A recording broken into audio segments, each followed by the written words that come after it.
Olá, seja bem-vindo à nossa disciplina do Aprendizado Profundo. E hoje, no módulo 1, na unidade 2, nós vamos então conhecer um pouquinho sobre as arquiteturas e as aplicações dessas redes profundas.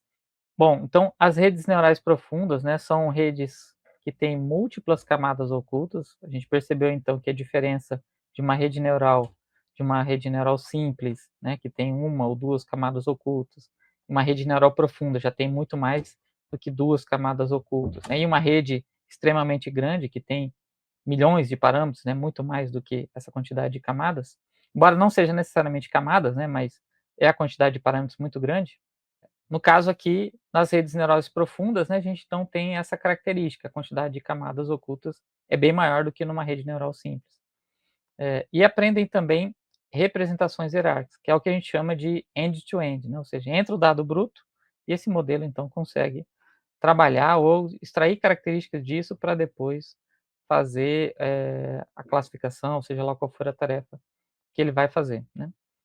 Então, possuem diferentes configurações de arquitetura, que geralmente é de acordo com as aplicações. Então tem aplicações e existem uma grande variedade de arquiteturas ou maneiras de de desenhar, a estrutura dessa rede neural, e geralmente essas estruturas elas são adaptadas, principalmente por conta da aplicação, né. Embora algumas sejam para resolver problemas técnicos mesmo da rede, né, então, por exemplo, tem cenários em que uma camada específica ali, ela é modificada para trabalhar de uma certa maneira para melhorar a qualidade da representação, né. Então, aí você já muda um pouco a estrutura, a arquitetura dessa rede se você coloca algo diferente ali, certo. Então, geralmente, tem bastante variações dessas arquiteturas para tentar melhorar de acordo com a aplicação ou algum problema, identificado nessas redes aí.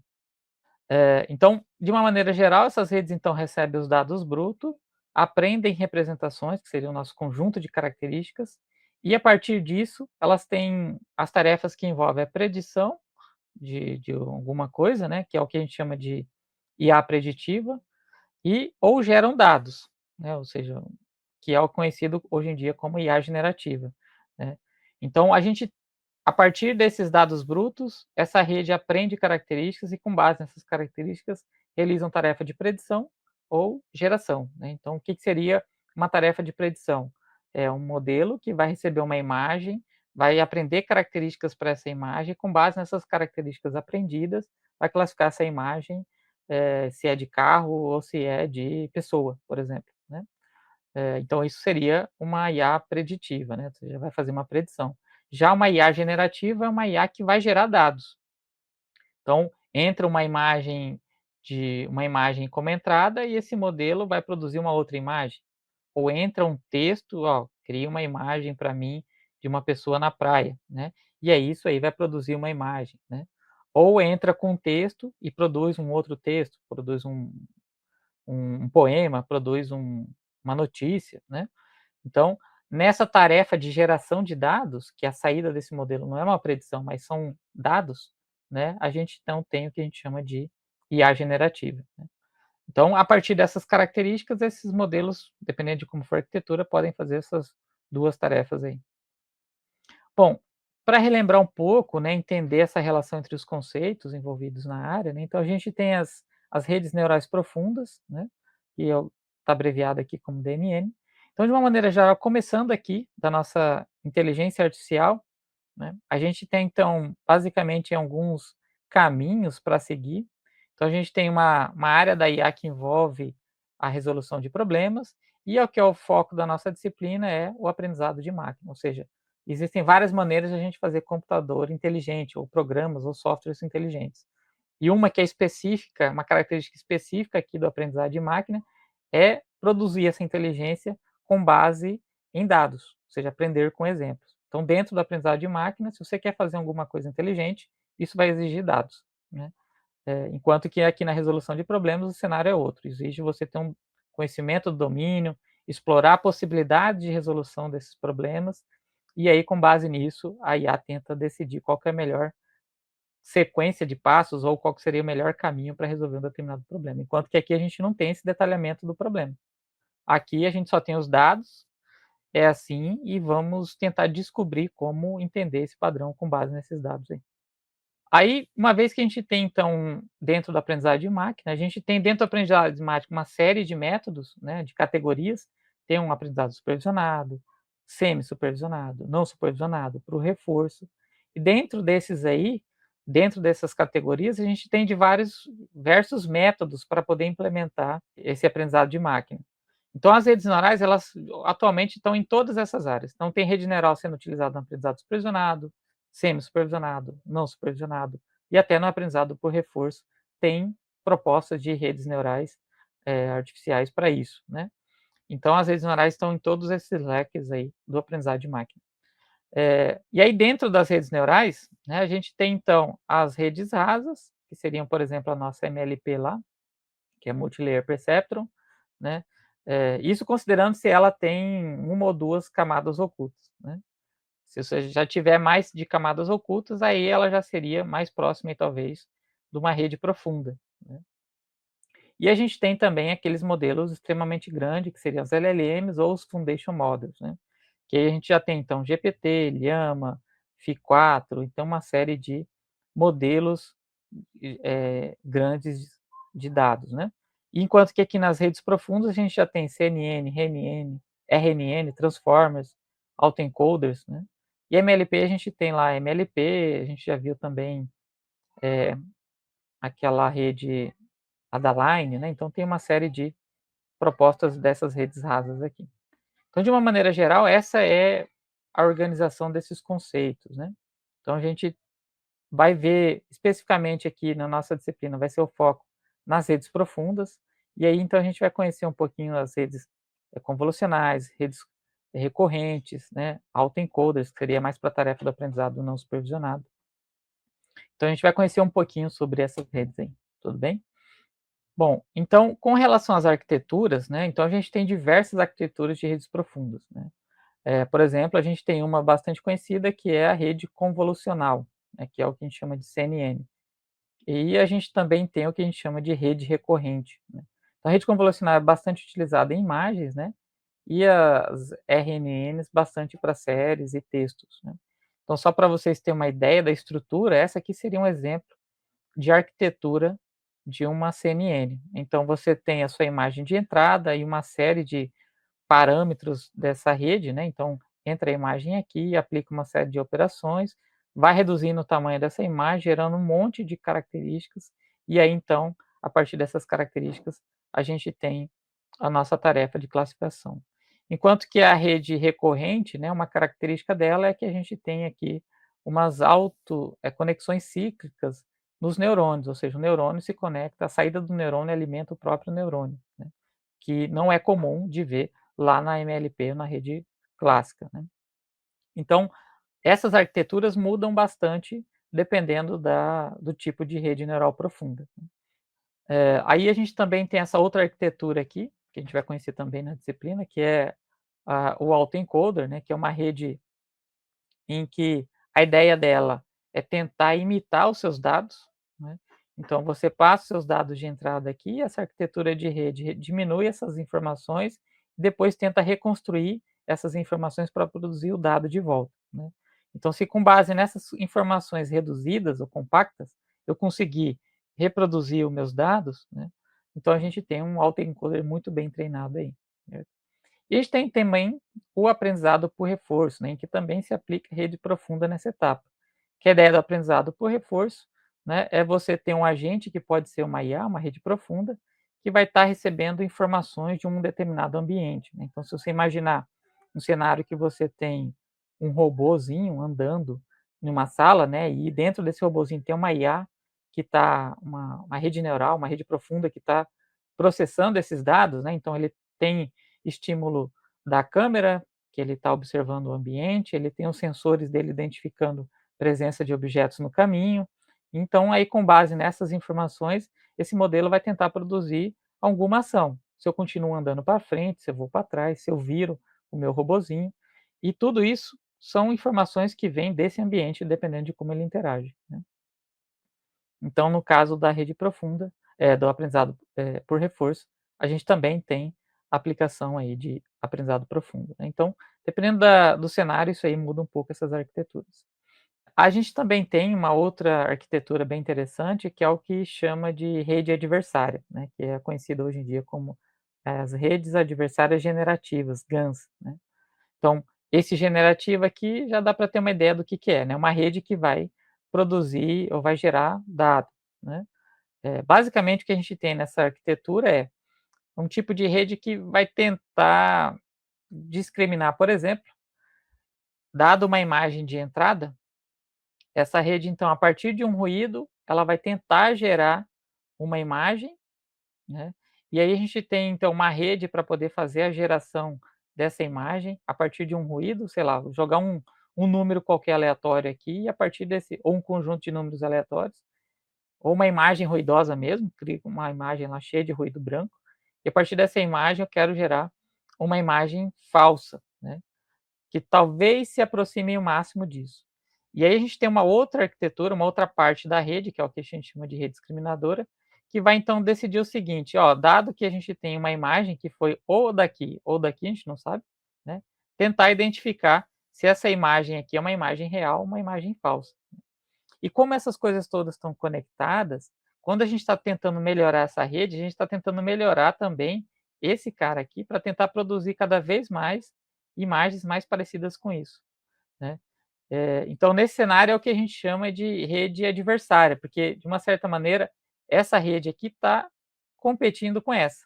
Essa aqui está querendo ser muito boa e diferenciar imagem real de imagem falsa, enquanto que essa daqui está querendo aprender muito bem a gerar imagem mais parecida com a real possível, certo. Então essa arquitetura aqui, ou seja, essa estrutura aqui, é uma estrutura de redes desse tipo que se chama redes de, adversárias ou GANs, né. Então só para vocês terem mais uma ideia aí de estrutura ou arquitetura de rede.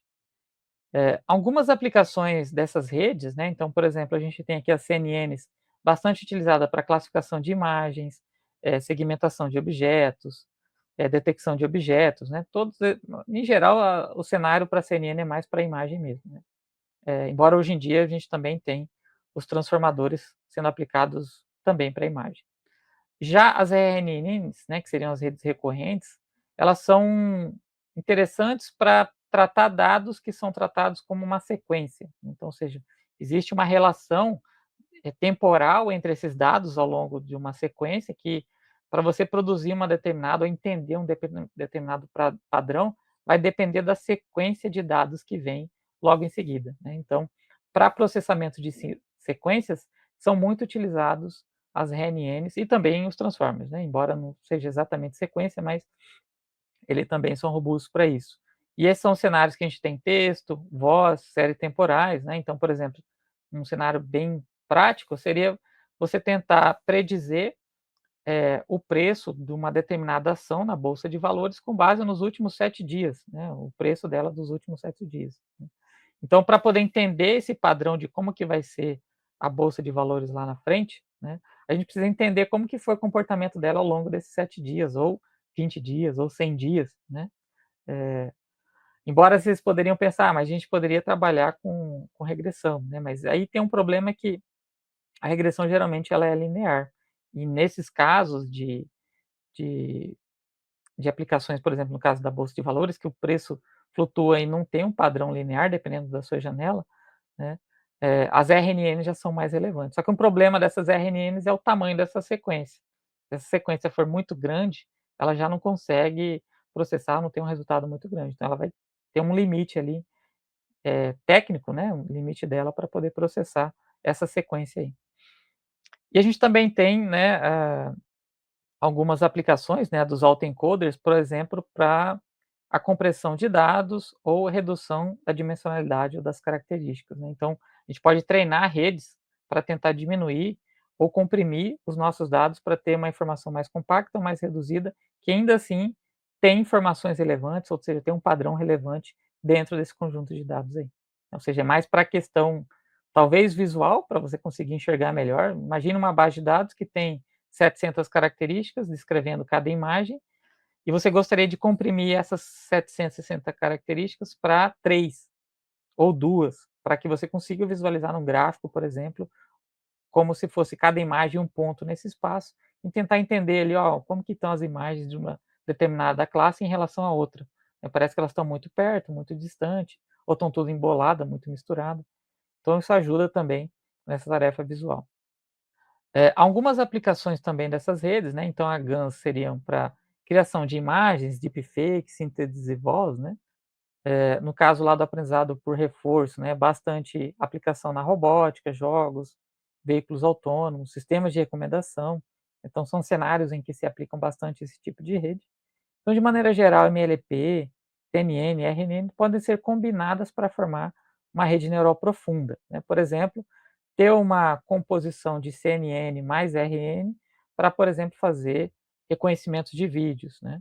Então, por conta dessas diversas combinações dessas arquiteturas aí, a gente tem um vasto diferencial, né, uma vasta quantidade de modelos de redes profundas diferentes, né. Porque a gente pode combinar ou incluir componentes ali no meio desse processo, isso aí já te torna, já cria uma nova arquitetura de rede neural profunda, né. Bom, algumas considerações, né. Para o treinamento dessas redes profundas, é necessário então, como a gente comentou, ter muitos dados, né. O volume de dados impacta fortemente na qualidade desse modelo. Porque como a gente está trabalhando agora com modelos profundos, então a gente tem uma quantidade volumosa de parâmetros ali. E para poder fazer com que esses parâmetros tenham, vamos assim dizer, movimentação ou ajustes, relevantes, vai precisar você ter um volume de dados muito grande para poder impactar isso, para poder impactar essas mudanças, né, para fazer com que essa rede mude as características dela, os parâmetros dela, para ir para algo mais próximo do que dê um bom resultado. E você ter muitos dados exige, então, coleta e curadoria desses dados aí de maneira cautelosa. Ou seja, se você vai trabalhar e precisa trabalhar com volume grande de dados, você precisa garantir que esses dados aí sejam de maior qualidade possível ou sejam mais representativos de maneira possível, né.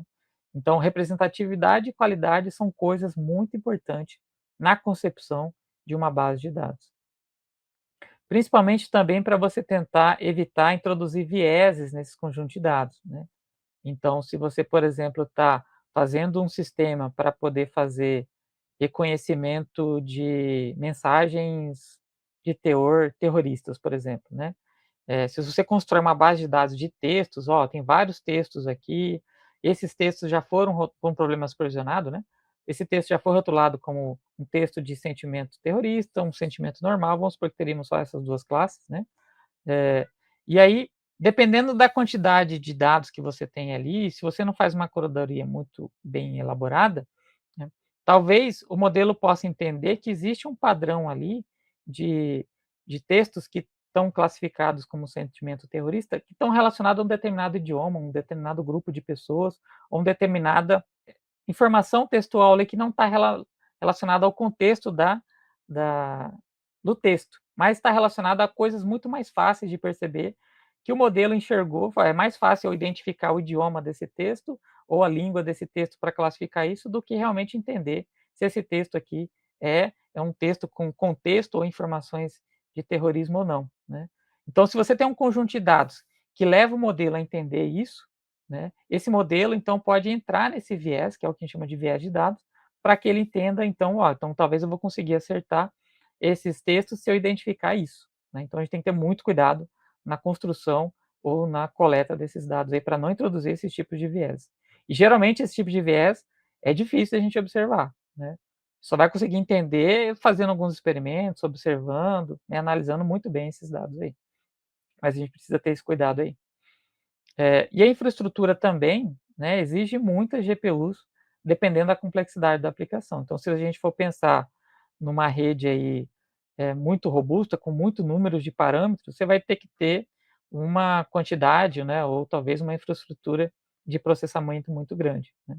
E aí, dependendo do preço, isso aí é um pouco elevado e considerando a complexidade da aplicação, se ela é um cenário muito difícil, então isso vai te exigir fazer muitos ajustes nessa arquitetura, talvez até aumentar cada vez mais o tamanho dessa arquitetura para ela ser robusta para essa aplicação complexa, consequentemente vai te exigir um custo aí de processamento muito grande, né.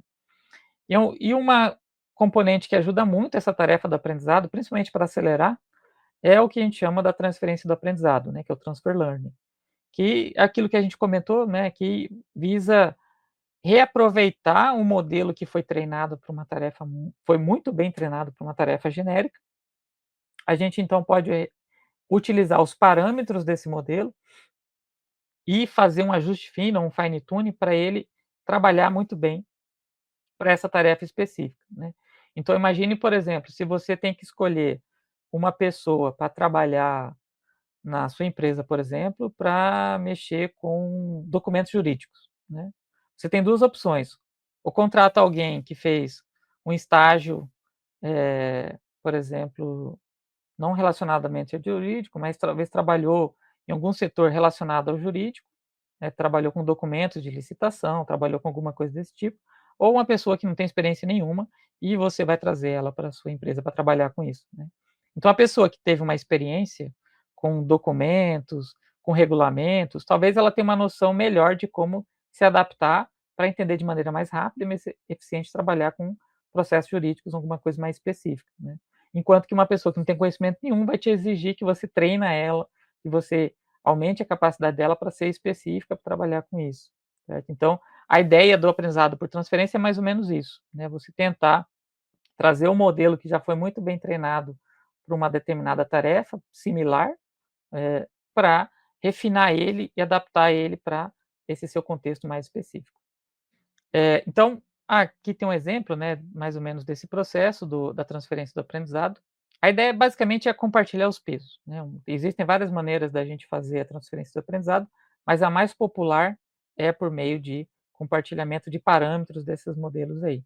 Então imagine que você tem aqui todas as imagens da internet, que é uma base de dados grande, volumosa, você tem lá um núcleo de GPUs para poder conjunto grande de GPUs para você poder processar essas imagens e treinar seu modelo aí.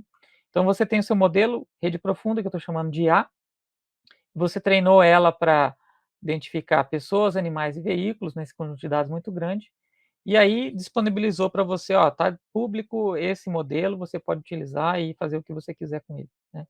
E aí então você fala assim: "Caramba, interessante, eu vou utilizar esse modelo para fazer agora reconhecimento de veículos lá no meu condomínio, né. Então vou pegar esse modelo, só que meu volume de dados é uma amostra pequena, é um conjunto comparado com as imagens da internet, é um conjunto muito pequeno, né. E aí também, como eu quero também identificar pessoas, mas especificamente as pessoas do meu condomínio, né, então se a gente imaginar ali todas as imagens da internet, tem pessoas de várias feições, né, de várias etnias, né, então tem vários grupos de pessoas ali. E ali, especificamente na sua aplicação, você quer especificamente aqueles do seu condomínio, né. Então o que que você faz? Você traz esse modelo, essa rede neural profunda A, que foi treinada com aqueles parâmetros, com aqueles pesos, né, e aí você faz então um retreinamento ou um ajuste fino, treina ele para esse volume de dados aqui, na esperança de que isso aqui vai produzir um resultado muito bom, né. Em geral produz, né, então você consegue acelerar, ou seja, o tempo de treinamento desse modelo é pequeno, isso faz com que você não precisa de um volume muito grande de dados para que isso aqui tenha um resultado muito bom para essa aplicação. Agora se você não tivesse isso aqui e fosse treinar do zero esse modelo aqui, né, você não provavelmente não teria um resultado muito bom. Você teria que ter mais dados aqui, você vai ter que aumentar essa coleta, você vai ter que ampliar a sua infraestrutura, né, de treinamento, se você não tiver uma estrutura muito grande, né. Porque para você treinar com a quantidade de dados muito grande, esse modelo, você vai precisar de uma infraestrutura robusta também, né. Então aí, nesse cenário, você consegue ter bons modelos, né, específicos ou especializados a partir desses modelos treinados para tarefas mais genéricas, né, mais superficiais. Bom, então aqui nós temos as nossas referências, né, que envolve então esse livro Deep Learning Book, né, que tem um capítulo voltado para esse assunto, que é o capítulo 10, que trata as principais arquiteturas das redes neurais e redes neurais profundas, né, então tanto as 2 tipos de redes vocês vão encontrar essas arquiteturas lá. E essa revisão aqui, que é um artigo, né, não é um livro, que traz aí, algumas descrições sobre os desafios da área de Deep Learning, sobre os tipos de modelos e os desafios e as direções de melhorias ou necessidades existentes aí para o aprendizado profundo, né. Então tenham todos aí bons estudos e até a próxima aula.